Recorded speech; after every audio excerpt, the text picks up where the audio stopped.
Bonjour, mesdames et messieurs, Alexandre Baudouin et François Trépanier qui vous souhaitent la bienvenue à cette autre édition de Sport Express. Salut François. Salut Alex. Émission intemporelle cette semaine parce que pendant que vous voyez cette charmante émission, François est sous le soleil de la Floride. Oui.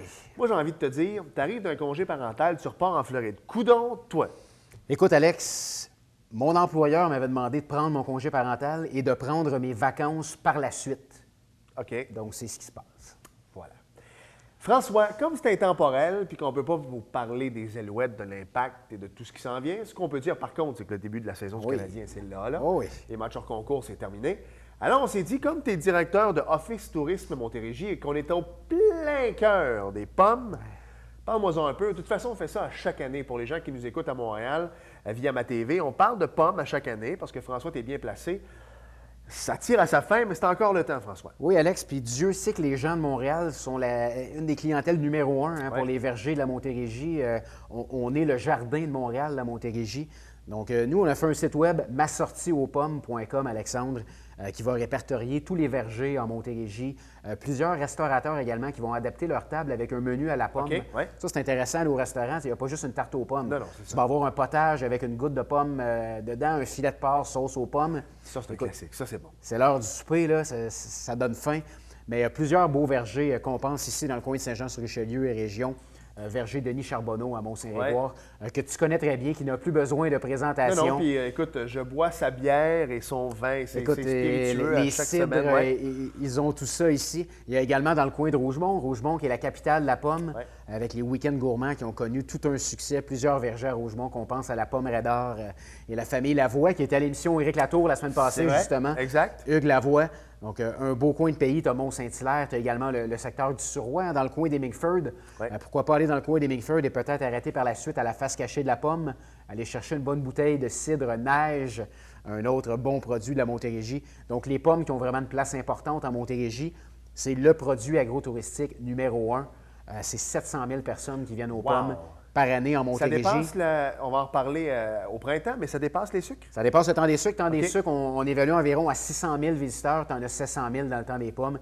Et je suis allé à Saint-Grégoire il y a 2 semaines et c'est les lignes d'auto, c'est les line-up d'auto, Alexandre. Et Dieu sait que le verger Denis Charbonneau ne laisse pas sa place. Ça, c'est vrai. François, on est dans la semaine du 7 octobre. Dans 3 semaines, c'est déjà l'Halloween. Oui. Les gens qui vont aller aux pommes, je pense qu'en même temps, à des endroits, on va même pouvoir cueillir nos citrouilles. Oui, les gens n'y pensent pas, mais tu peux aller cueillir ta citrouille, Alexandre. Tu peux la prendre à l'épicerie, la prendre dans une fruiterie. Mais je me dis, tant qu'à aller aux pommes, pourquoi pas aller également pour la cueillette de citrouilles? C'est intéressant pour les enfants et on en parlait chez Denis Charbonneau. Il y a même une maison hantée également que les gens peuvent aller visiter. Donc, ça va vous mettre dans l'ambiance pour l'Halloween. François, belle émission. On va parler de handball. Je suis content parce qu'il y a quand même une belle histoire entre Saint-Jean-sur-Richelieu et le handball. Écoute, Pierre Saint-Martin, Alexandre, qui est bien connu à Saint-Jean-sur-Richelieu, qui est allé aux Olympiques en handball, donc figure bien connue dans le Haut-Richelieu, Pierre. Sa fille également, qui est sur l'équipe canadienne. Et on reçoit Myriam Laplante, qui évolue pour l'équipe canadienne de handball. Elle revient tout juste, il y a quelques semaines, des Jeux panaméricains. Elle va nous expliquer un petit peu l'expérience. C'est sûr que quand tu as des équipes comme le Brésil, l'Argentine qui sont reconnues, tu vois, on va en parler avec Myriam, mais les athlètes en handball du Brésil sont quasiment aussi connus que les joueurs de hockey ici au Canada. Écoute, c'est un sport national, définitivement. Oui, en plein ça. Donc, Myriam va nous en parler durant l'entrevue. Et toi, on parle de la Rose des Sables? Oui, parce que en ce moment même, parce qu'on vous l'a dit, l'émission a été tournée il y a 2 semaines, mais Claudine Bilodeau, qui est une dame qui fait le trophée Rose des Sables, seule François, en plus. Seule. Belle histoire, belle épopée. Alors, pendant que vous nous regardez présentement, elle est au Maroc. Ouais. Alors, on va en apprendre davantage sur son périple au cours des prochaines minutes. Il n'y a pas juste moi qui est dans le sable. Non, c'est ça, exactement. Toi, tu es dans le sable parce que tu joues au golf, puis c'est ça. Voilà, exactement. François s'arrête 5 secondes et au retour, l'entrevue que tu as réalisée avec Myriam Laplante. Notre première invitée cette semaine à Sport Express vient tout juste de revenir des Jeux panaméricains. C'est une athlète de handball, Myriam Laplante, est avec nous. Salut Myriam. Bonjour. Bienvenue à Sport Express. Merci. Myriam, avant de parler des Jeux panaméricains, on va parler un petit peu de ton parcours de handball. Comment c'est venu dans ta vie le handball? Comment tu as commencé ça? Bien, dans le fond, j'ai commencé ici, toute petite à Saint-Jean. J'ai commencé principalement à l'école secondaire Boutier, où j'ai commencé via le parascolaire et ultérieurement, j'ai continué à ce degré-là. J'ai été également, dans le fond, poursuivre ma carrière au niveau civil. avec le club de handball Champlain qui représente, dans le fond, la Rive-Sud de Montréal. Et par la suite, j'ai atteint aussi les équipes du Québec. Donc, ça a commencé tranquillement pas vite l'élite vers ce coin-là. Comment on fait pour se qualifier en handball, l'équipe du Québec? Là, tu es sur l'équipe du Canada parce qu'on ne se le cachera pas, c'est pas un sport qu'on entend parler beaucoup, le handball. Donc, c'est peut-être un petit peu méconnu pour les gens à la maison. Comment on fait pour, de un, bien performer et réussir à se qualifier sur des équipes là, de haut niveau comme ça? Bien, comment ça marche, dans le fond, c'est que l'équipe du Québec sert maintenant, si on peut dire, de tremplin vers l'équipe nationale. Okay. Avant, on avait une tournure plus qui était orientée vers on veut performer en tant que province. Donc, on faisait des tournois, justement, en Europe, plus, je dirais, vers la France, l'Espagne, des trucs comme ça. Puis, dans le fond, depuis cette année, on a vraiment mis au clair que l'équipe du Québec servait maintenant de tremplin vers l'équipe nationale. Pour ça, pour être invité à un camp de l'équipe nationale, tu dois donc déjà à la base faire partie des équipes du Québec. OK. Quand tu es classé sur les équipes du Québec, tu es invité à aller au camp de l'équipe nationale. Comme cette année, par exemple, pour le processus de qualification pour les Jeux, pour déterminer qui faisait partie de l'équipe, on est parti à 28 filles. OK. Qui sont allées, dans le fond, à un camp d'entraînement en Alabama en décembre dernier. Wow. On a droppé ensuite de ça à 18 filles. Donc, une coupure de 10 filles qui a eu lieu pour le prochain camp. Donc, on avait toujours des sorties comme ça. Puis, c'est un processus comme ça qui te permet de camp après camp faire partie de l'équipe ou non. Tu parles du processus. Tu sais, là, on regarde les Canadiens de Montréal, c'est les parties hors concours. Ouais. On coupe des joueurs, peut-être parce qu'il y en a qui performent moins dans les matchs hors concours. Est-ce que c'est par rapport à des performances dans les matchs? Comment tu peux te démarquer plus qu'une autre? Qu'est-ce qui fait que, bon, mais on va garder Myriam puis on va couper Catherine, par exemple? Je te dirais que qu'est-ce qui arrive dans ce moment-là? On a des matchs durant les camps d'entraînement, d'où l'importance de justement y aller parce que souvent, on pense que on n'irait pas à ce camp-là. L'erreur qu'on fait, c'est des fois ça. Tous les camps sont autant importants, autant que l'autre. Et c'est, oui, via les matchs, dans le fond, savoir comment tu es capable de gérer le stress, savoir comment justement tu peux te faire couper ou non après ce camp-là. Mais c'est aussi, je crois, au niveau de discipline, le niveau de comment tu connais ton playbook, comment tu es capable d'appliquer les jeux, la cohésion que tu as avec les autres filles. Je pense qu'il y a beaucoup des valeurs aussi. C'est un petit sport, tout le monde se connaît. Fait que je pense que c'est aussi l'important de savoir est-ce que tu es capable de communiquer avec tout le monde, de bien t'entendre avec tout le monde. Quelqu'un qui ne s'entend pas bien avec l'équipe, il y a des chances qu'elle ne puisse pas rester, là, ça c'est sûr. Parle-moi un petit peu de l'ampleur que Saint-Jean-sur-Richelieu a sur le handball. On se rappelle de Pierre Saint-Martin, qui est bien connu à Saint-Jean, écoute, qui est allé aux Jeux olympiques. Moi, Pierre m'a enseigné l'éducation physique, je le salue s'il est à l'écoute. Il y a sa fille également qui joue avec toi.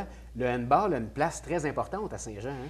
Je te dirais que, il y a quelques années, le handball était vraiment un bassin dominant au niveau des athlètes de handball, autant en filles qu'en gars. Ça fait quelques années, malheureusement, justement, depuis que Pierre justement, a cédé sa place au niveau du handball, le handball va pas nécessairement bien, je dirais, là, depuis quelques années. On essaye de, comme moi, j'essaie de redonner un peu. J'ai commencé à coacher, justement. C'est des choses comme ça qu'on essaie de tranquillement, pas vite, redonner un petit peu plus parce que... Puis merci, Pierre, d'avoir justement beaucoup donné comme ça parce qu'on a besoin de piliers comme ça qui permettent à un sport de renaître. Je pense à Claude Raymond, justement, qui a aidé beaucoup au niveau du baseball. On a besoin de quelqu'un comme ça qui va essayer de ramener un peu. Là. Mais est-ce que c'est un sport qu'on pratique encore dans les écoles, au primaire, au secondaire? Est-ce que le handball fait partie des programmes d'enseignement ou ça a comme été laissé aux oubliettes un petit peu? Là? À Saint-Jean, peut-être un peu. Mais si on parle de l'ensemble du Québec, il y a encore des concentrations sport-études handball au Québec. Il y a beaucoup, justement, encore d'écoles secondaires, justement, comme moi, je suis dans une école secondaire présentement. On essaie d'aller chercher, justement, le plus possible des jeunes entraîneurs qui veulent s'investir pour, justement... C'est la façon qu'on s'est dit, il y a une façon de redonner naissance à ce sport-là et c'est de, justement, permettre aux jeunes de continuer à jouer parce qu'il n'y a plus nécessairement beaucoup de professeurs d'éducation physique qui l'enseignent. Il y en a quelques-uns, et merci d'ailleurs, et de survivre, qui nous permettent de survivre. Et ensuite de ça, bien, c'est vraiment le parascolaire qui va faire en sorte que ces jeunes-là peuvent continuer ensuite. Là. Myriam, tu reviens, ça fait pas longtemps, des Jeux panaméricains. Tu es allée représenter le Canada en handball. Parle-moi un petit peu de votre performance. Je pense que ça n'a peut-être pas été à la hauteur de vos attentes pour l'équipe canadienne. Non, c'est dans le fond, on est sorti de là avec une seule victoire. Mais je tiens à dire qu'on s'est bien battu. Puis dans le fond, ça a été dur contre le Brésil, qui sont championnes du monde cette année. Donc c'était quelque chose. Jouer contre ces filles-là, c'était une... il n'y a comme pas de mots vraiment pour décrire ça, comment que c'était intimidant à la fois, mais comment tu avais le goût de gagner le respect de ces filles-là. Je pense que de me retrouver contre la meilleure joueuse au monde, j'ai j'ai mangé un coup un peu en faisant « OK, là, ça se donne, là, c'est là, ça se passe pour Dans le vrai. » fond, c'est comme un hockey, là, on va faire essayer de comparer un peu. C'est comparaison, comme si tu affrontais Sidney Crosby, dans le fond. Tu affrontes Ouais, la un peu, meilleure joueuse de ton Je te sport. dirais un peu là. comme si une équipe de juniors majeurs OK. rencontre l'équipe qui vient de gagner la Coupe Stanley. OK, c'est Puis gros. là, ben, bonne chance. Puis ces filles-là, j'imagine, on en parlait un petit peu malheureusement, le handball, on en entend un petit peu moins parler au Québec, au Canada. Ouais. Est-ce qu'au Brésil, c'est des filles, c'est des vedettes, ces filles-là? Est-ce que c'est un sport qui est populaire? Certainement. OK. Puis c'est surtout que ces filles-là, dans le fond, vont performer. Ils font ça pour vivre. Ils gagnent leur vie. Ils gagnent leur vie avec Wow. le handball. Les autres vont jouer en Europe parce qu'on sait que c'est un sport qui est, dans le fond, européen principalement. Ouais. Ces filles-là, autant que les gars et les filles, là, je parle des deux sexes évidemment, là, ils vont performer en Europe. Ils sont séparés. Là. L'équipe nationale en tant que telle, durant leur saison, mais ils jouent chacun dans leur club professionnel, reviennent pour participer justement à des tournois d'ampleur plus internationale. Là. OK. Donc, mais c'est beaucoup de filles contre qui j'ai joué, justement, font ça de leur vie. Là. Puis là, parle-moi de la performance face au Brésil. Comment ça a été finalement? J'imagine que vous avez perdu, là, malheureusement. Mais Oui, on comment a ça a été? servi de match revanche. J'avais pas nécessairement bien joué la partie avant. Donc, quand ils se sont ramassés contre nous, ils se sont comme dit, là, on... On a de quoi approuver, là? Exactement. OK. Fait que je te dirais qu'on a quand même eu une bonne leçon. Mais de savoir que tu as scoré contre la meilleure goaler au monde, là, je te dirais qu'il n'y a rien au monde qui peut m'enlever ça. Wow, félicitations. Merci. Myriam, on parle toujours des études avec le sport. Tu as terminé un bac en kinésiologie, que tu me Oui. mentionnais. Est-ce que ça a été difficile de combiner sport et études? Ça prend beaucoup de discipline. Beaucoup de discipline. J'ai eu beaucoup de sous aussi à tout mon argent. Je travaillais durant mes études, je m'entraînais beaucoup et je devais aller à l'école. Et dans le fond, je devais justement faire en sorte que mon budget à la fin de mon mois arrivait. Merci maman aussi de m'avoir aidé là-dessus. Puis dans le fond, c'est ça. Ça prend beaucoup de discipline, de savoir qu'est-ce que tu mets de côté pour un bout. On se cache pas, la vie universitaire, c'est quand même une belle expérience de vie à vivre aussi. Mais qu'est-ce que tu mets de côté, qu'est-ce que tu mets en priorité, puis dans ces moments-là, tu essaies de jouer un peu avec ça. Là. On en parlait un petit peu tantôt hors d'onde, il nous reste 2 minutes. Parle-moi rapidement, est-ce que le Canada, vous avez des chances de peut-être aller aux Olympiques, peut-être pas prochainement, mais est-ce qu'il y a des chances de voir le Canada au handball aux La Olympiques? formule essaie de changer pour justement permettre à ce que... Qu'est-ce qui est dur dans le fond au Canada, c'est que l'Ouest canadien et l'Est canadien, on est un très grand pays, fait que c'est difficile de pouvoir rejoindre tout le temps les deux provinces. Fait qu'on essaie de trouver une formule qui va permettre en sorte qu'on ait plus d'entraînement parce qu'on s'entend que c'est l'argent qui est difficile dans ce moment-là. On doit fournir nous autres mêmes, dans le fond, on doit subvenir nous-mêmes à tout ce qui est dépenses. Vous n'avez rien de payé, vous J'ai autres, rien là? payé. OK. Absolument rien. C'est un petit peu décourageant, ça. Ouais, j'ai dans le fond un retour d'impôt comme la majeure des athlètes québécois ici, du gouvernement du Québec, mais sinon, j'ai rien. On doit tout fournir. Donc là, qu'est-ce qui s'en vient pour toi? Est-ce qu'il y a d'autres compétitions qui s'en viennent pour l'équipe canadienne? Est-ce qu'il y a un temps mort présentement? Qu'est-ce qui s'en vient Pour pour vous autres? l'instant, on est en temps mort. On essaie OK. de voir que justement, avec une restructuration, où qu'on s'en va, Ouais. comment qu'on va essayer d'agencer ça, le Québec, le Canada, pour essayer de justement avoir des meilleures performances. Les championnats panaméricains sont en 2017, probablement en Alberta. Donc, on essaie de voir comment on peut essayer de s'organiser pour justement livrer une meilleure performance rendue là.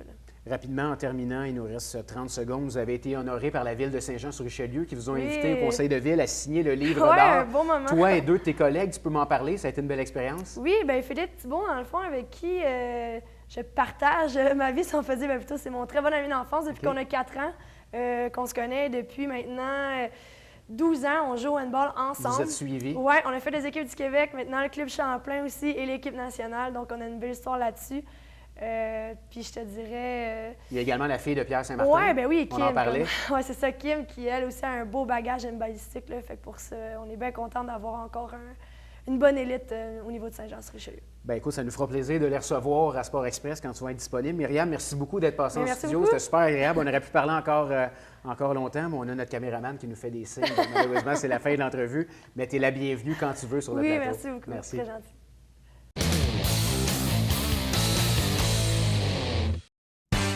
Dimanche 9h30, Télé Bingo, on vous attend.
Nous sommes de retour à Sport Express et cette semaine, c'est comme une histoire d'une vie qu'on va vous raconter parce que c'est quand même assez extraordinaire ce que notre prochain invité va accomplir au cours des...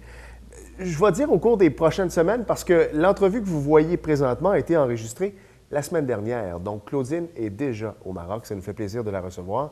Claudine Bilodeau est avec nous. Salut, Claudine. Allô, Alex. Claudine, on se connaît, alors on va se tutoyer, il n'y a pas de problème. C'est bon. Tu t'en vas faire le Trophée Rose des Sables. Exactement. La première question que j'ai envie de te poser, parce que tu vas le faire solo, puis t'es-tu tombé sur la tête?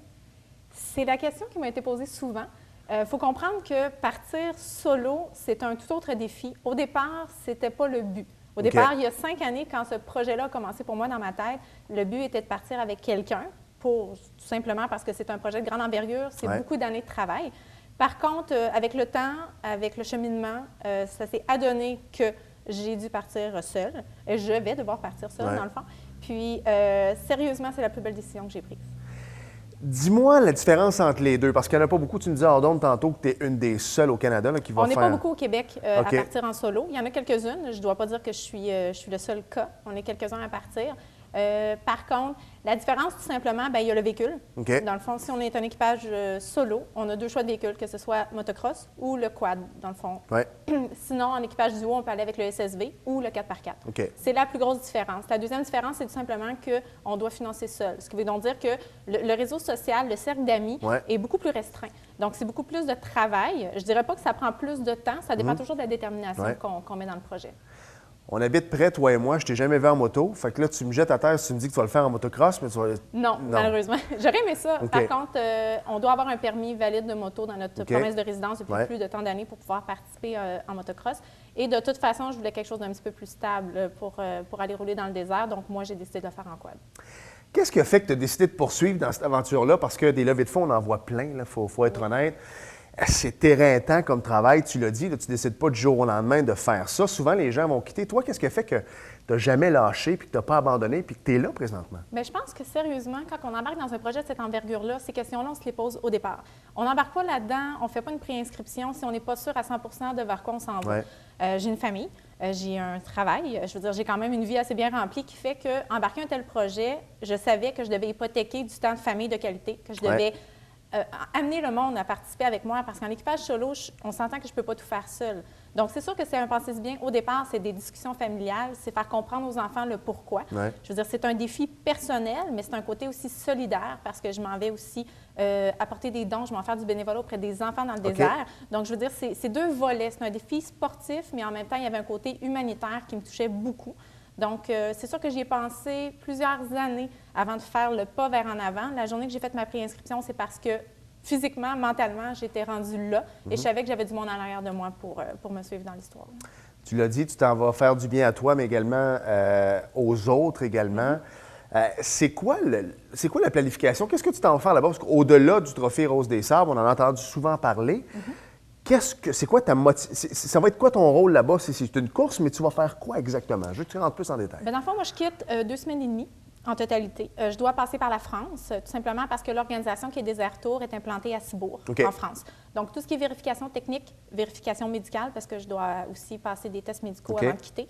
Tout ce qui est les passeports, les permis de conduire, tout ça, je dois aller tout faire vérifier. Par la suite, je me suis trouvé un équipage française qui acceptait de me prendre avec eux pour la descente de l'Espagne. Parce que moi, vu que je suis un véhicule qui ne peut pas rouler sur autoroute, automatiquement, je dois payer quelqu'un pour descendre mon véhicule au Maroc sur la ligne de départ. Et moi, je dois trouver un équipage qui est d'accord pour participer avec moi là, pour tout ce qui est la descente de l'Espagne. Donc, ça aussi, ça a été une recherche. Je vais descendre avec eux. Ensuite, détroit de Gibraltar, le bateau, on arrive au Maroc. Par la suite, c'est 6 étapes en 7 jours pour arriver à Marrakech. Ce n'est pas une question de vitesse, parce qu'on s'entend qu'il y a 4 véhicules totalement différents. On ne peut pas avoir toute la même vitesse de croisière. Aussi, le fait que je suis seule, donc je dois gérer la conduite et la boussole. C'est ce que j'allais dire. À un moment donné, tu ne peux pas séparer la... Oui, c'est ça. Ça me ralentit, veux pas. Je vais être une des premières à quitter le matin, tout simplement pour la vitesse du véhicule et par le fait que je dois gérer tout par moi-même. Mais dans le fond, c'est le moins de kilomètres possible pour réaliser le point A au point B. Donc, eux, ils estiment, mettons qu'une journée, c'est, mettons, 300 km. Je dois arriver le plus proche du 300 km en, excusez le terme anglophone, mais en allant à tous les checkpoints de la journée. Je ne sais pas son où. Des fois, c'est dans le sable. C'est tout simplement quand je passe dessus avec mon véhicule, ça démontre que je suis passée. Ça peut être des gens qui doivent me voir passer à tel endroit parce que l'organisation est quand même très présente sur le circuit. Donc, c'est vraiment le nombre de kilomètres le moins possible à faire. Puis, pas d'aide non plus mécanique. Ce qui veut dire que si j'ai un bris, je dois m'arranger seule. Si à partir du moment où quelqu'un touche à mon véhicule, je perds des points dans mon classement. OK. Fait que dans le fond, puis au niveau mécanique, as-tu pris des cours? Bien, j'ai fait le tour un petit peu des endroits qui louaient le genre de véhicule que j'ai loué à Bordeaux, parce que moi, mon véhicule vient de la France. J'ai demandé juste peut-être des petits in, là, tu sais, je veux dire, mais c'est sûr que là-bas, ils vont nous montrer comment changer un filtre à air, tu sais, des bases. Mais c'est sûr que, bon, changer un pneu, c'est une voiture, un quad, ça peut être semblable, mais je m'en vais vraiment vers l'inconnu, on s'entend. Je n'ai pas pris une année de cours mécanique pour réussir à me débrouiller là-bas. Je pense que ça va être sur le go. Là. Je vais me débrouiller comme je peux. Le soir, rendu au bivouac, j'ai aucun problème. Il y a des gens qui peuvent toucher à mon véhicule si j'ai un bris mécanique qui est majeur. S'ils sont capables de le réparer, s'ils ont les pièces pour le réparer, tout ça, bien, eux, pendant la nuit, ils travaillent, ils réparent mon véhicule, puis le lendemain matin, je peux quitter pour le circuit. Au-delà de ça, au-delà des temps, au-delà de ce que tu peux aller récolter, après 2 semaines et demie, quand tu vas revenir, là, quand tu vas atterrir à Pierre-Éliott Trudeau, tu veux te dire quoi exactement? Qu'est-ce que tu vas avoir accompli là-bas? Il y a beaucoup de gens qui sont là depuis plusieurs années, qui participent. C'est quand même la 15e année du Trophée Rose des Sables. Donc, il y a beaucoup de gens qui participent depuis plusieurs éditions. Donc, pour eux, maintenant, c'est la performance. C'est rendu là. Un coup que tu as connu un peu qu'est-ce que c'était une fois, je pense que ça vaut la peine de dire le réessayer par la suite pour essayer de te prouver peut-être un coup que c'est plus de l'inconnu. Moi, ce que je veux, c'est terminer. Dans le fond, mon but premier, c'est franchir les 6 étapes sans avoir de problème de véhicule, sans être malade, parce qu'on s'entend, on change un peu de qualité de vie. Là. Donc, les différences de température qui peuvent passer de 30 degrés au mois d'octobre, c'est à peu près 3 à 6 degrés la nuit. Donc, pour nous, les Québécois, avoir des 30 degrés de différence dans la même journée, c'est pas évident. Ça engendre d'autres problématiques, que ce soit des microbes, quoi que ce soit et tout ça.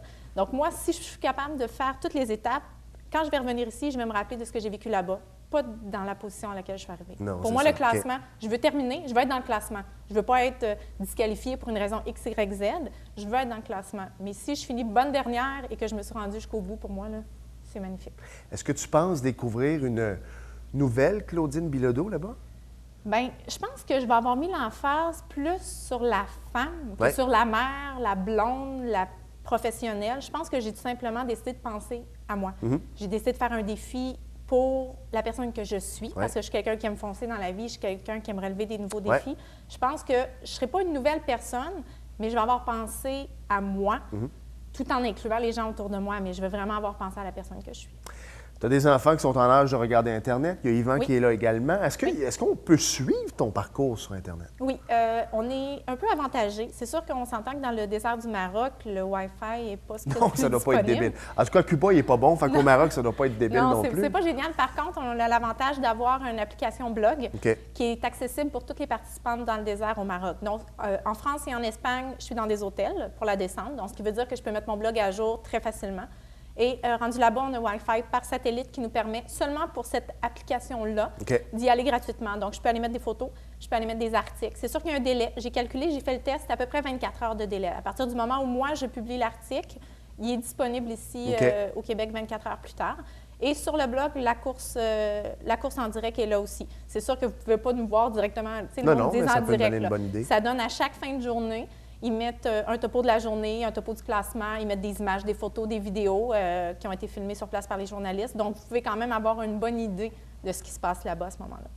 Claudine, il ne reste pas beaucoup de temps, mais est-ce qu'il y a des gens que tu aimerais remercier en terminant? Bien, tous les commanditaires, j'ai fait beaucoup de levées de fonds, je l'avoue. J'ai travaillé énormément là-dessus. Par contre, j'ai des commanditaires qui m'ont appuyé, que ce soit l'entreprise pour laquelle je travaille, Powering, que ce soit aussi Motovan qui m'a habillé de la tête aux pieds pour mon équipement, parce que mon équipement est différent de quelqu'un qui est en 4x4.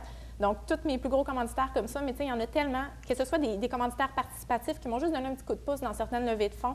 Il y en a des tonnes et des tonnes, mais ils sont tous, je les ai nommés sans exception sur mon blog pour les remercier. Le blog encore, en terminant? Dans le fond, mon numéro d'équipage, 506, c'est zoeva-trophérosedessables.org. Bien, le mot de Cambronne, Claudine, merci beaucoup de t'être déplacée, Alex, puis on va te suivre, c'est sûr et certain. C'est gentil. Merci.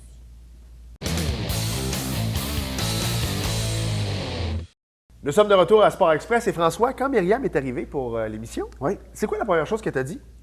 Écoute, Alex, elle était très heureuse qu'on ait communiqué avec elle pour l'inviter à Sport Express, qu'elle connaissait l'émission, mais qu'elle n'avait pas communiqué avec nous, que des fois c'était dans le Canada français, mais... Voilà. Alors là, ce qu'on veut faire, on veut que toutes les Myriam de ce monde... Parce qu'on en rencontre souvent. Voilà, des jeunes athlètes qui connaissent l'émission, Parce qu'on va vous dire, des courriels, on en reçoit à la pelletée. Ouais. Mais on va tous vous recevoir parce que l'émission, c'est long. Voilà. Sur une période de 10 mois, en fait. C'est seulement en juillet, août qu'on ne tourne pas. On François, est l'adresse toujours courriel. plein, mais toujours Ouais, de la place. Exactement. sportexpress@tvhr9.com ou sinon sur Facebook, François Trépanier, Alexandre Baudouin. On accepte tout le monde, nous autres. Ben voilà. Puis, surtout, des fois, on peut faire des émissions comme celle-ci, qui Oui. est intemporelle. Donc, on peut vous passer. Oui. Il y a des fois où c'est sûr qu'il y a des levées de fonds, des trucs comme ça, des affaires qui s'en viennent très bientôt. On va les passer en priorité. Mais des fois, on peut enregistrer votre entrevue. On puis ça peut s'arrange passer. avec les disponibilités, Alex. Exactement. Puis Voilà. ça va nous faire plaisir. Puis on redonne encore une fois la parole aux gens, aux jeunes. Nous, quand vous faites un sport, vous allez à l'école, Oui, on aime toujours bien ça. ça c'est sûr. Il y a du NASCAR? Oui, il y a du NASCAR, je n'allais même pas en parler, mais écoutez, on ne peut pas vous donner les résultats parce qu'on n'est pas devin, sinon je donnerais les résultats du Super 7. Là. Ouais. Mais samedi, le 10 octobre, c'est la prochaine course à 19h. C'est le Bank of America 500 en direct de Charlotte, en Caroline du Nord. Bel endroit, ça. Ben, pour pratiquer le golf, Ouais. moi, je vais te dire un truc. J'habiterai peut-être pas en Floride, mais en Caroline, Oui. du sud ou du nord. c'est Moi toujours aussi. très bien. Merci François. Merci, Alex. Merci à vous d'avoir été là. Salut. Et on se reparle la semaine prochaine. Bye bye.